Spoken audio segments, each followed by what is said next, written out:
Bible does say is a man shall not lay with a man as with a woman. Mm-hmm. It's an abomination. Mm-hmm. So I'm wondering how you interpret that differently, or why you're making that distinction between what the Bible says and what you think the Bible says. Because my point is that even if you grant that the Bible is right in some universal sense, does that mean that that biblical interpretation should become federal law? There are probably a lot of things in the Bible that a lot of us would agree should not be inscribed in federal law. That's the question. So the whole thought experiment of the lecture was to say, even if we all agreed that the biblical interpretation is right, does it make sense to codify the biblical interpretation in law? That's my question.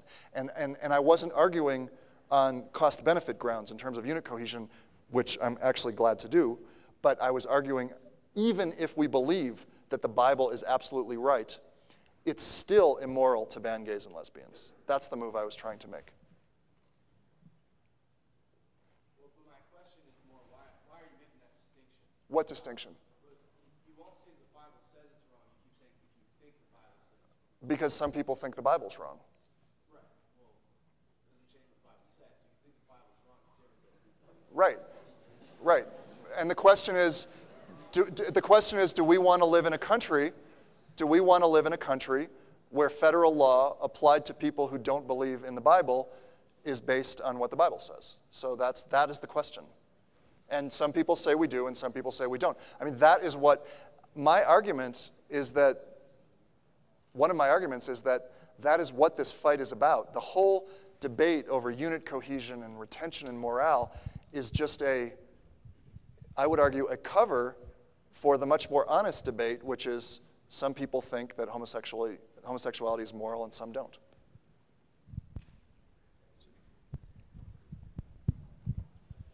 Sir, C1C Walker. Yeah. Hi. Granted, let's say you lifted the ban Yes. on homosexuals in the military. Yes. Do you agree that certain regulations, just like there's regulations on heterosexual relationships, it seems like there would have to be not only the similar regulations, but maybe more stringent, like you couldn't maybe on marriage issues or cohabitation issues. So would you agree that if it was introduced into the military, that you would have to have more stringent regulation of relationships? That's a good question. And can I just say, these have been incredible questions, so thank you. The British found, I mean, not that one military is ever perfectly analogous to another, but the British and actually all 24 militaries that have lifted their bans have found that the most successful way to do it is to just put in place regulations that are neutral about sexual orientation, that hold everyone to the same standards of conduct. So what the British policy says is no one is allowed to undermine their unit's cohesion, period. And the commander is trusted to have the discretion to know when behavior undermines a unit and when it doesn't. So the answer to your question is, I think what the data show is the most effective rules are the ones which don't create special rules for one class and special rules for another class. In terms of marriage, that is a really hard issue because the public, by extremely large margins, in fact, even a majority of Republicans, believe gays should serve in the military openly. But the public does not feel the same way about marriage. So all I can do is point to the experiences of other organizations and countries, which is that they lift their bans and the marriage issue is something that's dealt with decades later. So, yeah. Thank you. Thank you for your question. C1C Fiedler. What? C1C Fiedler. Hi. How you doing, sir? I ain't really up here to argue because we'd be up here a while. But please. Anyway, you made a statement earlier, and I just want to make sure I didn't misconceive what you said. But did you say that the majority of Americans accept homosexuality? Did you say that earlier when you started off? Yes. That leads me to the question. I'm not trying to be rude here, but have you ever been south of the Mason-Dixon line? Sorry?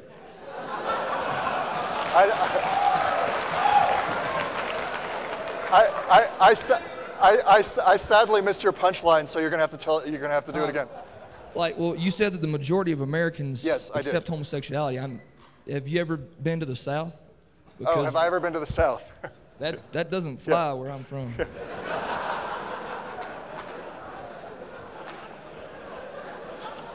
And I'm just wondering, like, where you're getting that fact from. Yeah. The majority of Americans accept Yeah, that. I know. It's really interesting because when people ask me that question, what I always want to say is like, have you been to the rest of the country? But,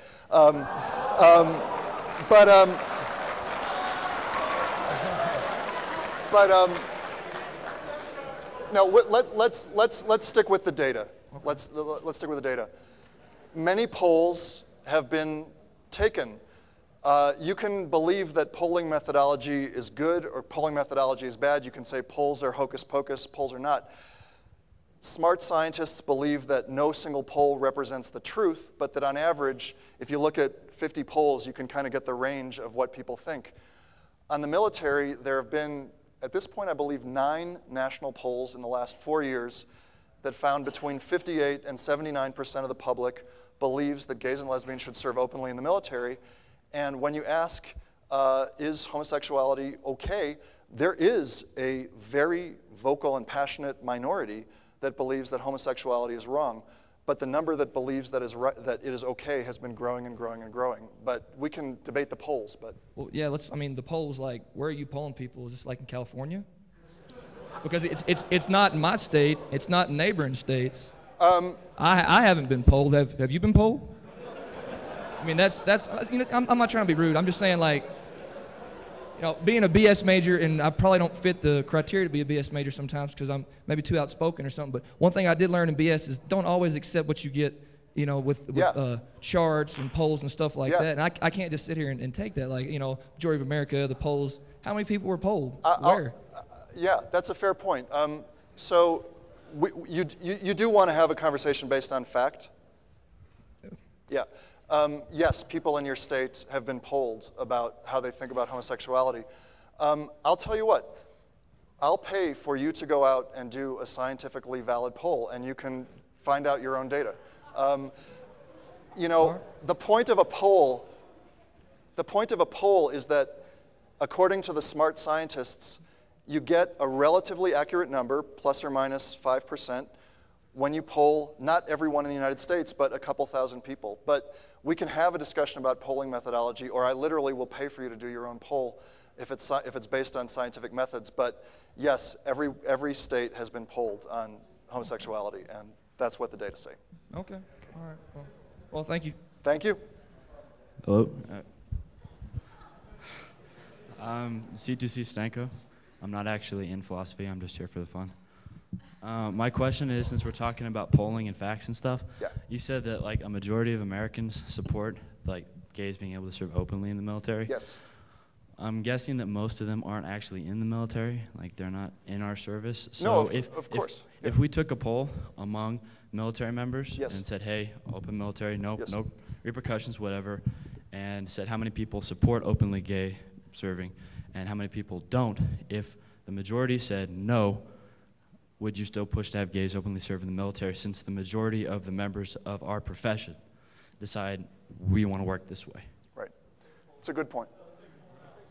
Can we? What?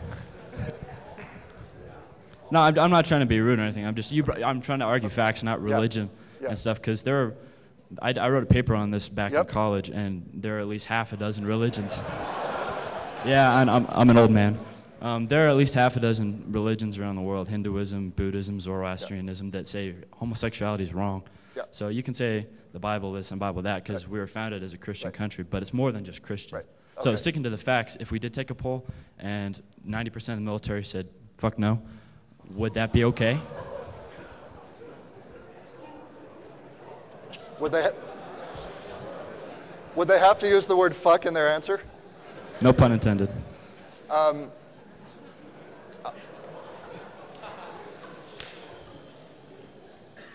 I'll answer you, and I'll tell you what the data say. First of all, what do the data say? There are 2 sets of questions. That was a great question, by the way, so thank you for asking. There are 2 sets of questions that have been asked of people in the military and polls. First of all, are you comfortable working with gays and lesbians? About 70 to 80% of junior enlisted people say yes. The second question is, should gays and lesbians be allowed to serve openly? If you ask officers or NCOs, the majority say no, gays and lesbians should not be allowed to serve openly. If you ask junior enlisteds, the number is between the high 30s and the high 40s in terms of, yes, gays and lesbians should be allowed to serve. So a majority think no, it's, depending on the poll, a relatively small majority are opposed. A couple points about that. In direct response to your question, and by the way, I'm not pushing anything, I'm talking about what the evidence says. Should gays and lesbians be allowed to serve if the majority of service members oppose it? That's not the question. The question is, would allowing gays and lesbians to serve hurt unit cohesion and readiness and morale? And that may be related to the polls, but it may not. For example, in Britain and Canada, this question was asked before the ban was lifted. Fully 2/3 of people in both of those militaries said that gays and lesbians should not be allowed to serve openly and that they would leave the military. The bans were lifted in both countries. About 3 people resigned, and there were no problems. So the polls map sometimes they map onto what's going to happen, and sometimes they don't. But this is the more serious point. Do I have 1 more minute to make this point? I'll just make a last point. There's a fascinating phenomenon in the military. I would bet you, a lot of you, I'm glad you asked really strong questions. I know for a fact, I've probably lectured to about 50 military audiences at service academies at this point. There is a huge percentage of people in this room who know gays and lesbians, who are okay with gays and lesbians, and some of you are gay and lesbian. You do not feel comfortable now speaking out because of the performances that all of us have been engaging in over the last hour. So if you ask people in public, if we took a poll here, how many people would be comfortable speaking honestly? There's a phenomenon in the military where if you ask someone, are you comfortable with gays and lesbians? They say, yes, but my friends aren't. And the reason they think that no one else is comfortable with gays and lesbians is because of just what has happened in this room here tonight. So yes, we can take polls. Yes, there's evidence on this already. The question is, what would happen if repeal were to occur tomorrow? And the answer is nothing. Thank you so much for your time. I learned a lot from you. Thank you.